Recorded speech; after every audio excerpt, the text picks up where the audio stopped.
Today, I have Karri Field from the Headache, Neck and Jaw Clinic in Brisbane.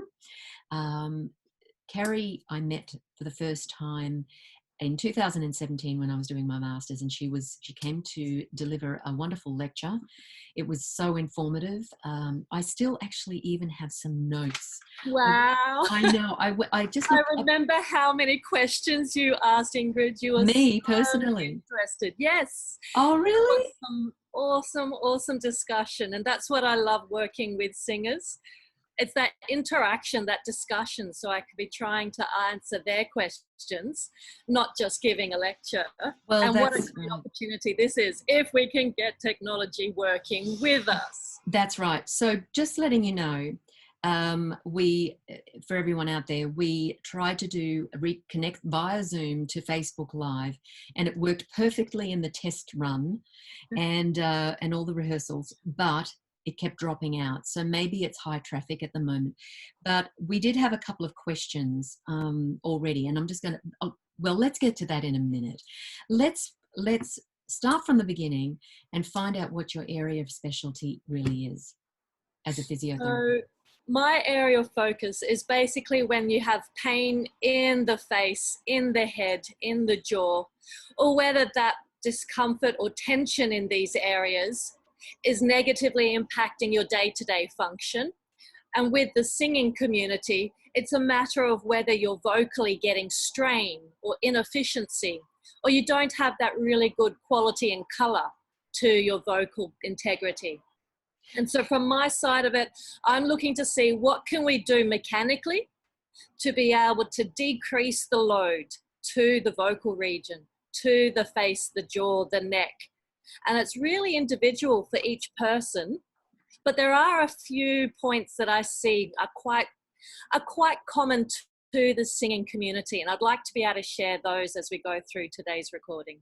Right, that's very interesting. And look, I think that everything you've said will resonate with not only the singing community but instrumentally, especially Yes. You know, sax players.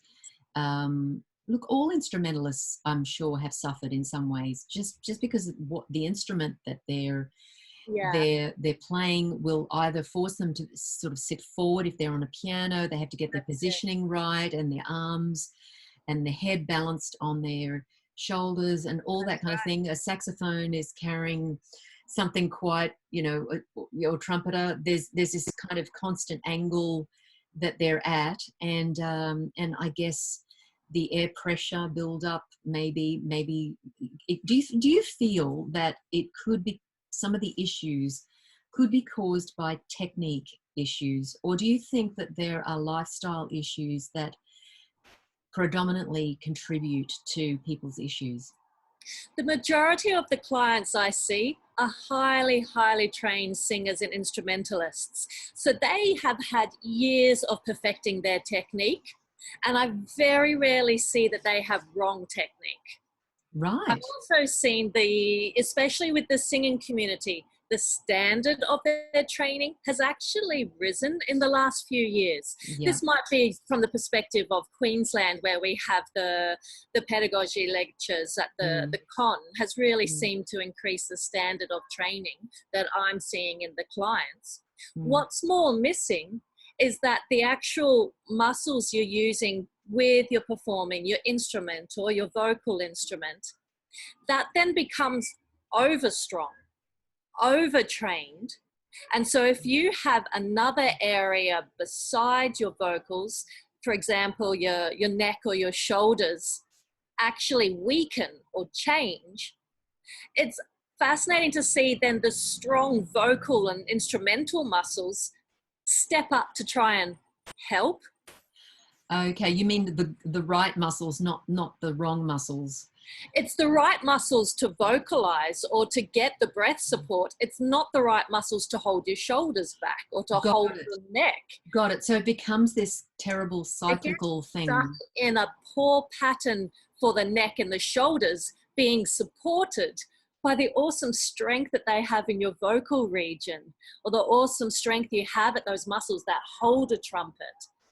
The other point, though, with instruments in particular, the saxophone, the violin, the guitar, a lot of those have a very uneven position. So you'd have one side of your body in a very different position to the other side of your body. Yes. And it's that asymmetry which creates a lot of strain. Does that affect your skeletal structure so that you end up, if your muscles are going in, you know, are being sort of pulled in one direction, but then would that also affect the bone? Does the bone sort of go with it as well? Exactly. And that's where you can actually then get rotation of the spine, rotation of the shoulder girdle, and then that's obviously going to be placing strain at the base of your skull.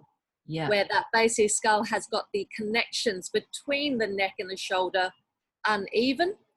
And that's where, if you've got the supporting muscles of your postural muscles along your spine, along your core and the base of your skull, all the way up and down, that's able to maintain the central spinal alignment while having a free, flexible movement around it. So some people say it's all in the hips and the hip alignment.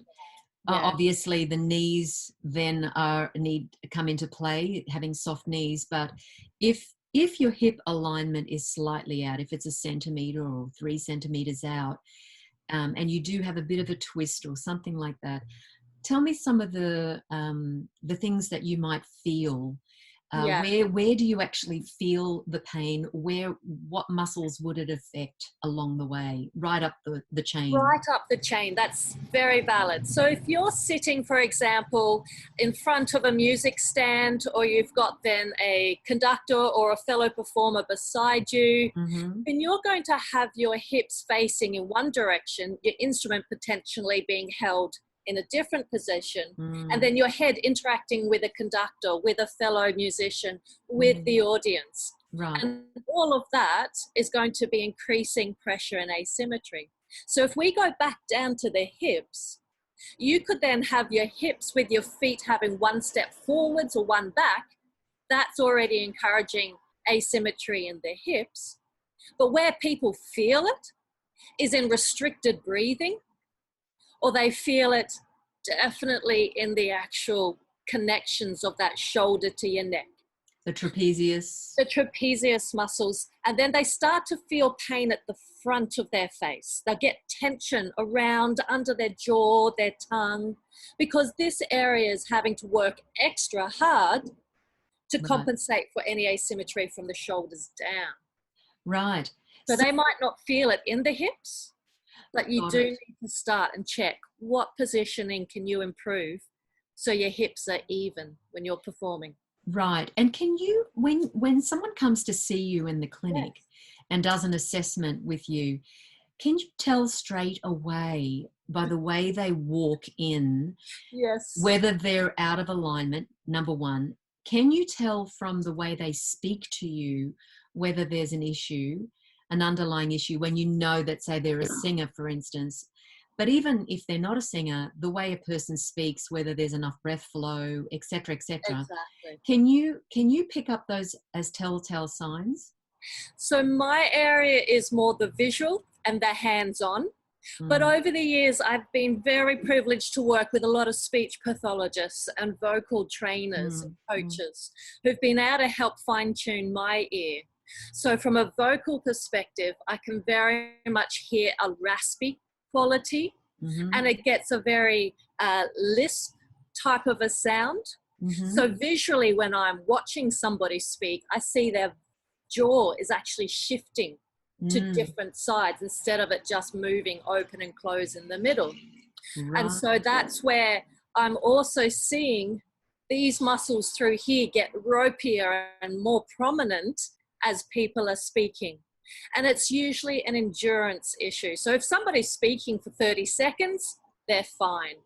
But from a singer and a musician, you rehearse for hours on end. Do, and like rehearsal, I mean, I've always been really mindful of rehearsing in that I try to think of it as a performance, because Exactly. otherwise I'll end up slouching, and then I do get tired. If I'm at the piano nutting something away, I do start feeling tired and my neck starts aching, and I feel it by the time I go to bed. So vocal fry has almost become a new accent with young people. People can use it, but I'm seeing a lot more people are actually developing this forward hunched position of their shoulders and their head. Yes. And I'm seeing that even in the adolescent period, it's starting to become the new norm with our increased technology usage. Yes. And then vocally, I'm seeing people are starting to use that positioning in order to be able to increase some of the larynx mechanics. And that's something that they're unknowingly doing, that's setting them up for actually a poor pattern of larynx movement. Well, it's really hard to kind of feel like you're relaxed in your own body when you're performing. And I mean, the better position would be to kind of tuck the chin in and have a lengthened spine at the back. But then if I'm going to perform like that the whole time, it doesn't feel normal. It feels, I feel mechanical. And of course the art, and the being in the moment is gone. That's so I guess that's where the knees come in, the softening of the knees, the movement in the body, just the freedom in the body as well. But as long as your core muscles, you're needing that support from the hips, the pelvis, the core, so that you can get that real free, dynamic, you're in the groove with the upper body. Yeah. But another point I want to raise, Ingrid, is some people, when they're trying to get that optimal chin back, so you've got your head in line with your shoulders, some people actually can't get into that position. Right. And that's with people, when they walk into my clinic, if I'm seeing they've got this curve where these muscles in the trapezius are really big and bulky, those muscles are actually going to be sometimes so tight. There you are. There I am, behind the hair. Exactly. I'll just hide it for the moment. Okay, you did that well, Ingrid. Just in case. Then those to be loose enough to even reach this neutral, let alone having enough length in these muscles to have that free bobblehead where you're vocally so much in a sweet spot. In a sweet spot, yeah. And it's that sweet spot that I feel people need to really identify what's that for themselves and be able to identify what are their barriers. Is it too tight with that pull in the trapezius? Is it too tight in all of those 20 muscles that attach at that base of the skull? Is it actually lower down? And when you're trying to get that, you're feeling that pull right down into the lower back. Can you quickly name those 20 muscles? Oh, the 20 muscles off the top of my head. Yes, please. All right. Well, let's see. We've got the splenius. We've got the semispinalis capitis, semispinalis cervical. We've got the superior oblique. We've got the inferior oblique. We've got the rectus capitis major. We've got the rectus capitis minor, the trapezius. Well, now we're going to a more, not just at the neck, but the connections from the neck forwards to the jaw. Okay. I'll let you off the hook. Going? No, you're fine. You're fine. Oh. I know. So everyone's anatomy 101. I know. Now, you mentioned, like we talked about the clinic that you specialize in, which is the headache, neck and jaw clinic, but you talked about the orofacial specialty that you're into at the moment, and that's pain, you say, in the face, in the jaw area, mouth. Yes. Is that right? So not just where from the outside, but also internally. And so this is where... Are you talking about the pharynx? The pharynx, the soft palate, the hard palate, the actual mucosal lining, the teeth, the tongue. And this is where I've had the privilege, I've nearly finished my master's in orofacial pain management. Right. It's been a hard slog, but a fascinating insight. So where people are feeling their symptoms sometimes really quite deep inside their mouth, and that's where, as a physio, there are skills that we can use to be able to help relieve the structures quite deep inside the mouth around the root of the tongue. But at the same time, the biggest challenge is to be able to diagnose where you're feeling the pain and the strain around the face, under the jaw.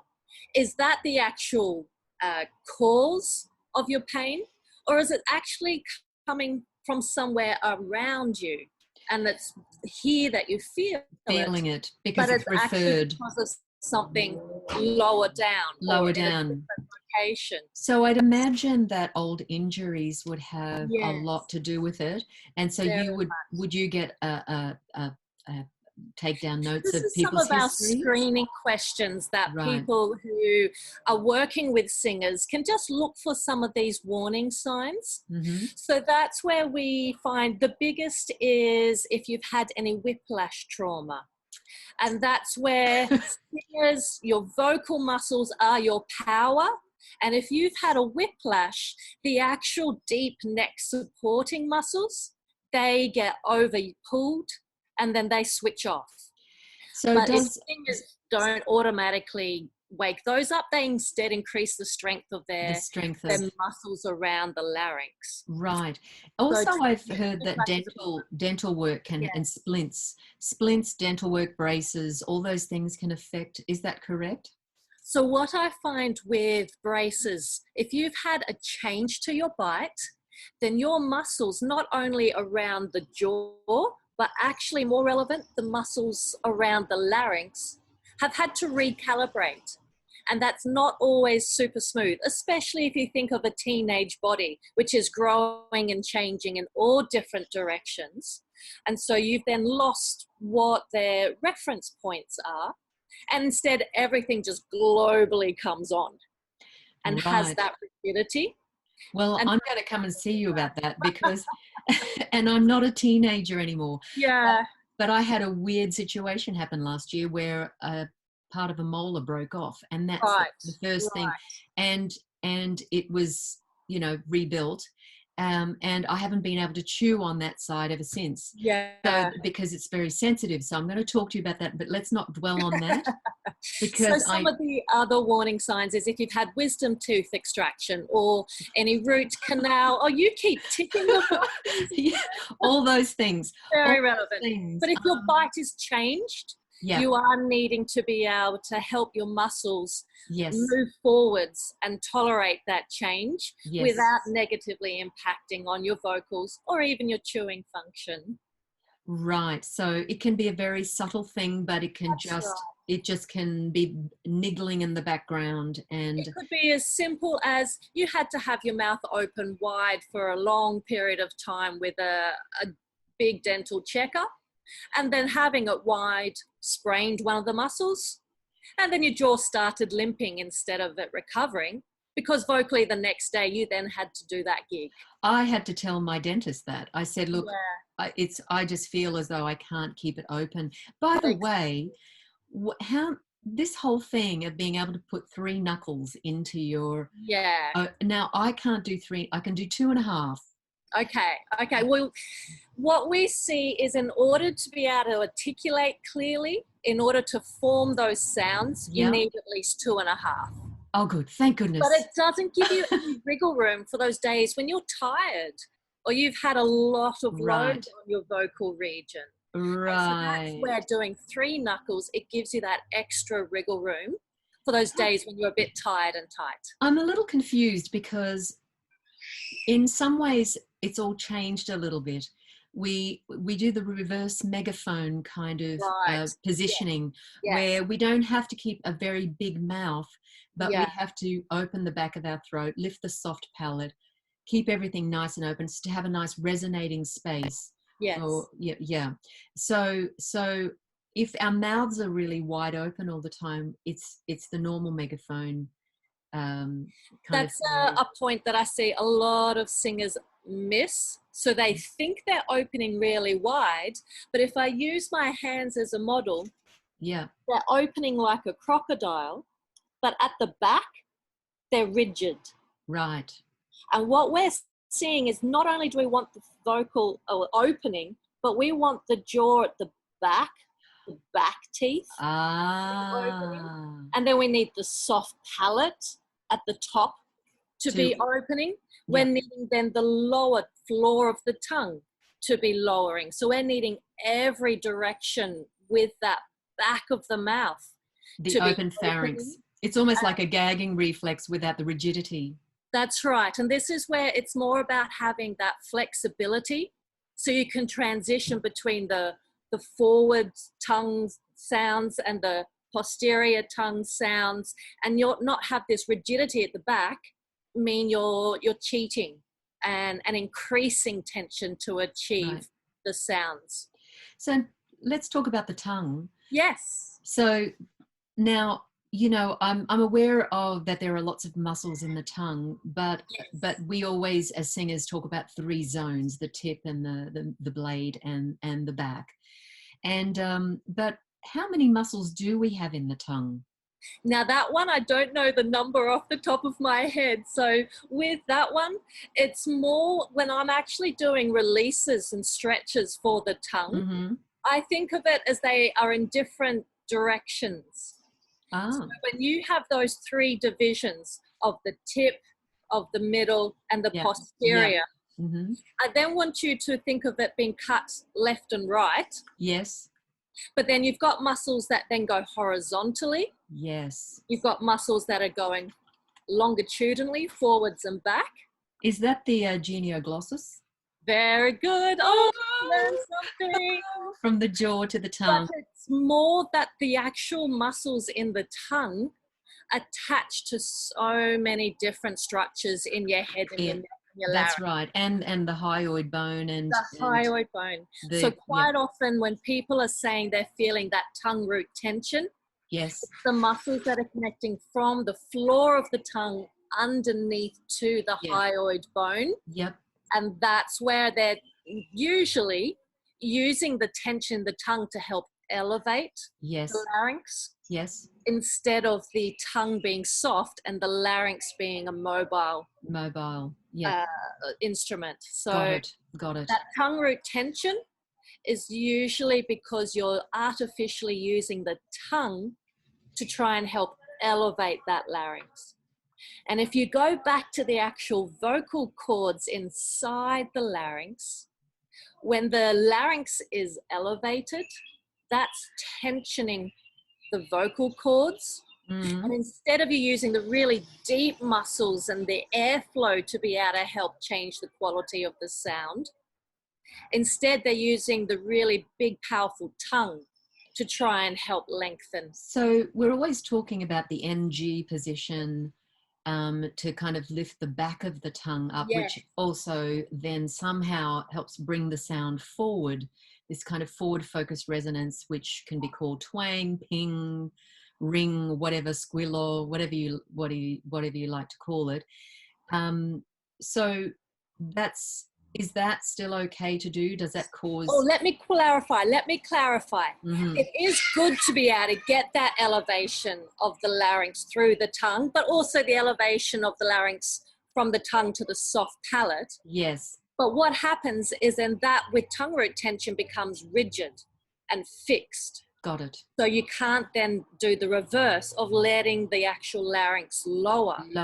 And it's not able to then get the color and the resonance quality because you're only in that lifted, tight at the back of the tongue. So do you see many classical singers and contemporary singers? So do you notice whether or not their larynx position is neutral? Do they sing for you? What do they do? Yes. So usually my first assessment is just to look at what they do through a basic vocal warm-up. Right. And that's usually a scale or a siren.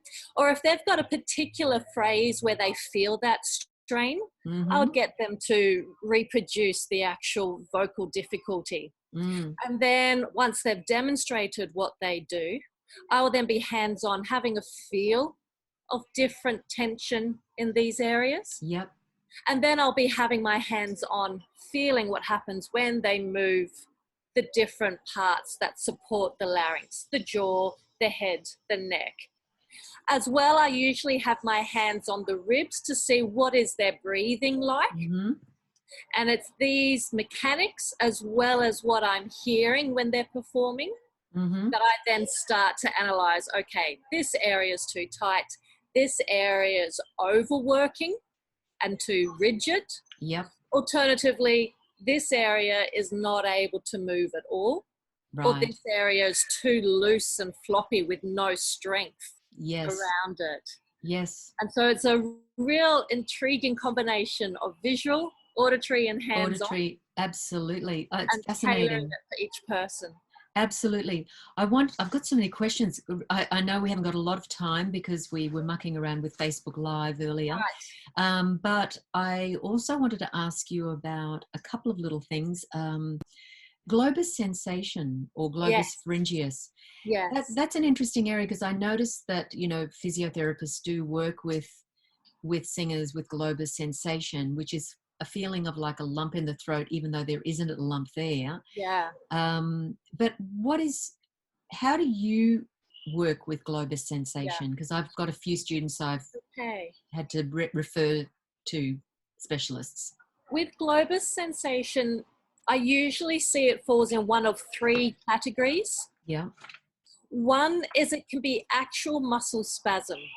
Right. So all of those deep, small muscles, when they become overloaded, they basically go into a spasm, they shorten, and you get a lump that you feel there. And then that's going to be impacting when you swallow or when you speak. You're going to be feeling that lump in an actual muscle. And it is actually a lump. Yeah, it's a knotted up muscle. So instead of the fibers being all aligned, they've gotten tangled up. And I bet if everybody feels their trapezius muscle back here, they'll be able to feel some lumps. Oh, yeah. So that's a really big muscle. If it's a really small muscle, the muscles around the larynx are very much small, thin straps. Right. And that's where if one of them goes into spasm, it becomes a hard knot. But the other thing I see, remember we're talking about if your body is uneven and how the actual spine can be pulled into a rotated position. Yes, yep. Then the shape of the actual individual vertebrae in your neck have lots of lumps sticking out from it. Right. That's its shape.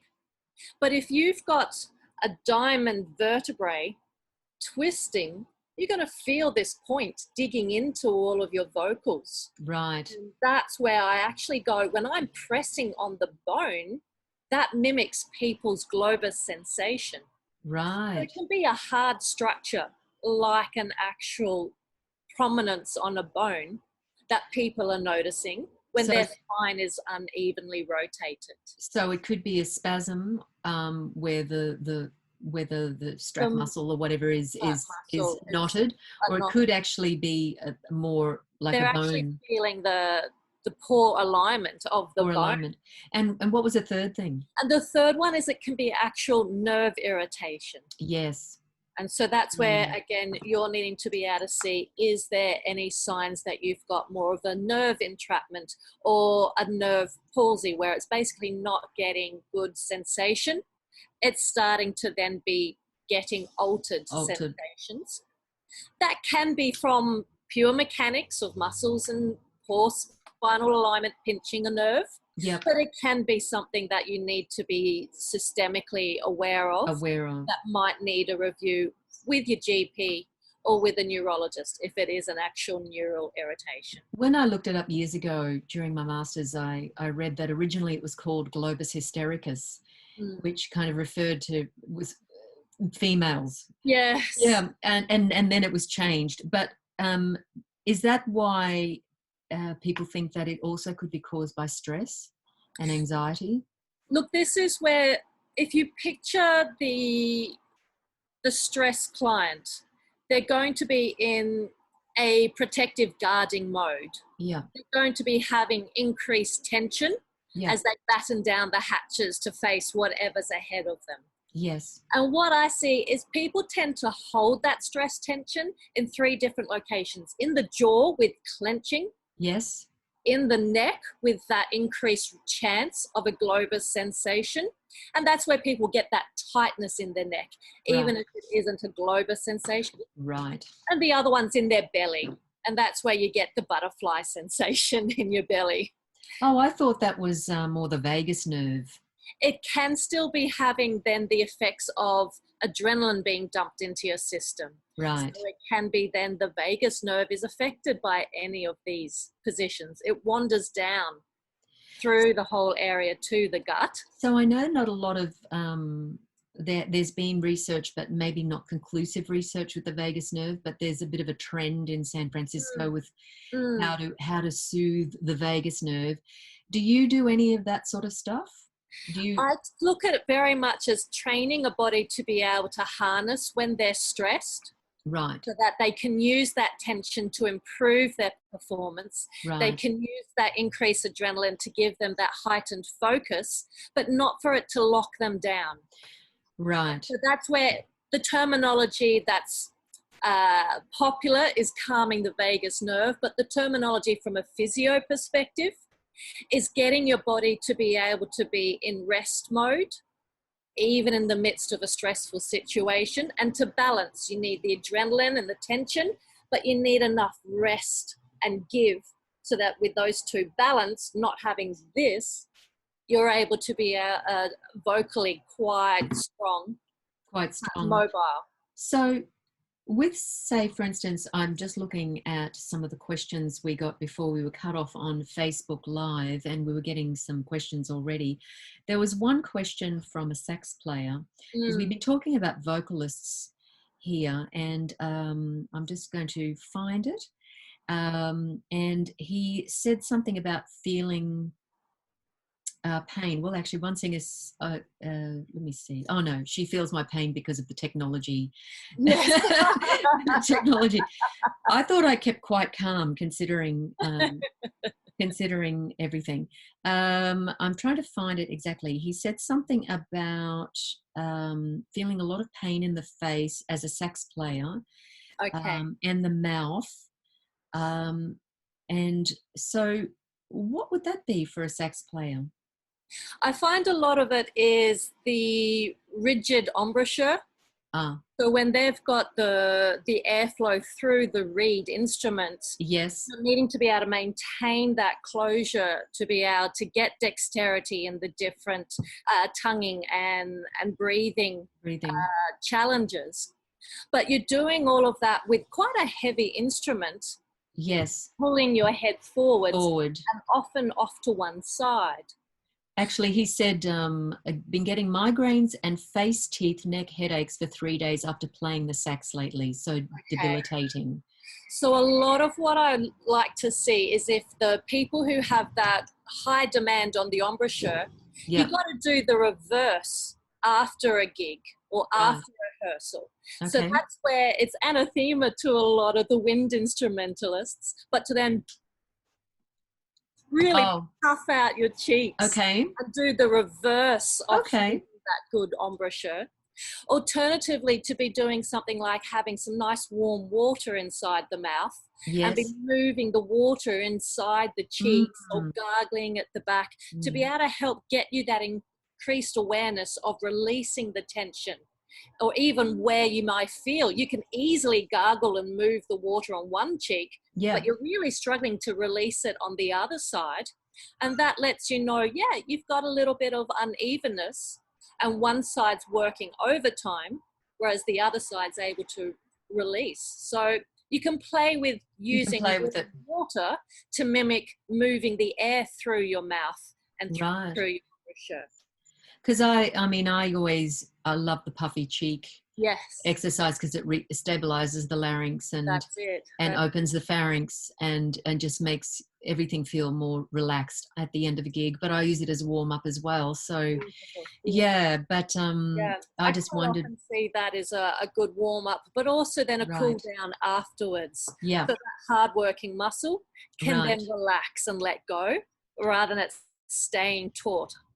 Who are the, say, instrumentalists that you would see quite a lot? I mean, is there a particular instrument which is very hard hard going. The violin wins, I'm afraid, because of the neck being at that awkward angle. So from a pure instrument alone, I find it's the violins that have the most asymmetry and strain to the neck. But what I actually tend to see in the clinic more is the vocalists who also play an instrument. Yes. And so they've got that vocal demand while also then using the different positioning for the instrument. And it's those two combined which are quite a high demand on the body. Yes. And so that's where, depending on the instrument that you play, you want to then see as a warm-up, can you be going through warming up the muscles you're using? But then when you finish, can you then do what is the reverse strain, the reverse posture? Right. So if you're playing the piano all the time, then do the reverse. If you're always looking down and playing a guitar, then do the reverse. Right. If you're always playing that saxophone looking down off to one side, then yeah, again, you need to do the reverse. If you've got that trumpet where you're always up, you need to do the reverse, so that you're teaching muscles to be able to let go, not stay rigid. Stay rigid in that position, because yeah, it's the repetition of it that exactly. is dangerous. What was I going to ask you? There was a question I meant to ask you earlier, and we'll go back to this later, but question was with tongue root tension, and we talked about that before. Could that also be a sign of bad hearing or deafness? Loss of hearing? There are connections in the muscles from the jaw, the soft palate, and the tongue that can actually be tensioning the ear canal. So this is where we sometimes see clients where they have a muffled, blocked ear sensation. Yes. So it's not true deafness. It is more the increased tension on the ear canal. Wow. From the muscles. Alternatively, you can actually have the tension of the tongue pull on the jaw. So that's where you very correctly had the genioglossus muscle, that connection between your tongue and your jaw. But then that tension pulls your jaw back right onto your ear canal. Right. So that's where there's true deafness, where you've got the loss of hearing from the internal ear canal and the deep inner ear workings.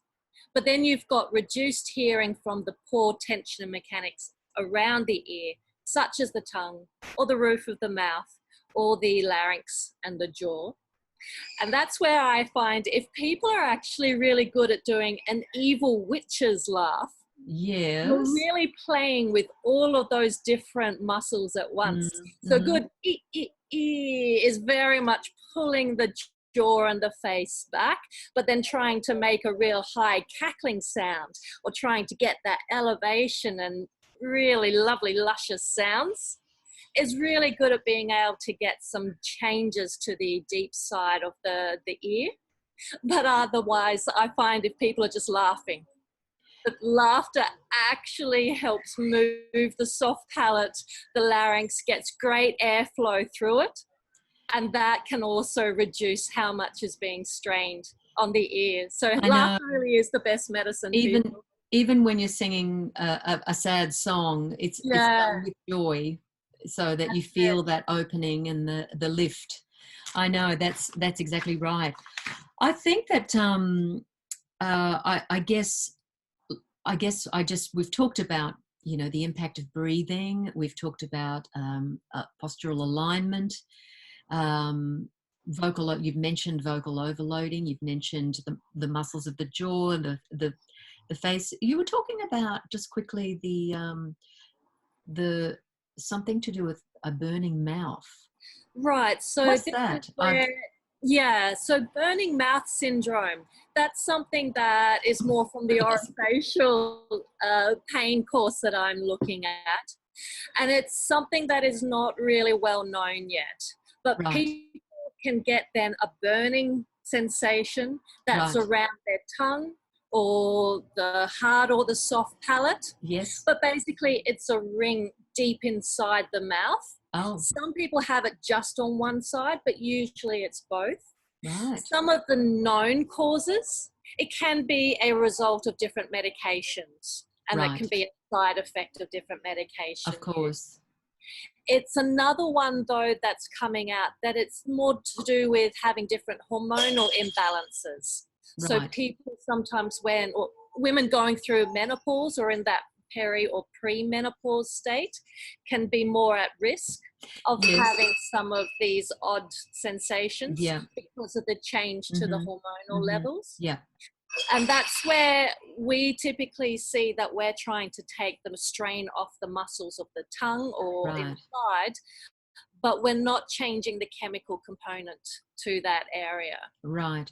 And the dry mouth is also a thing you talked about. So the dry mouth I typically see is more if there's an underlying condition where your body is not producing enough saliva or staying well lubricated. And again, there could be multiple different causes of that. There is a very small population, though, that if you've got tension in the muscles from the hyoid to the base of your skull, as well as from the hyoid to the floor of your mouth, that can stop the saliva glands being able to then produce and get the lubrication moving through the floor of your mouth down through to the throat. Okay. And that's where sometimes you're needing then this ring of muscle, this sling of soft tissue to be able to be malleable and open, not a fixed, rigid structure.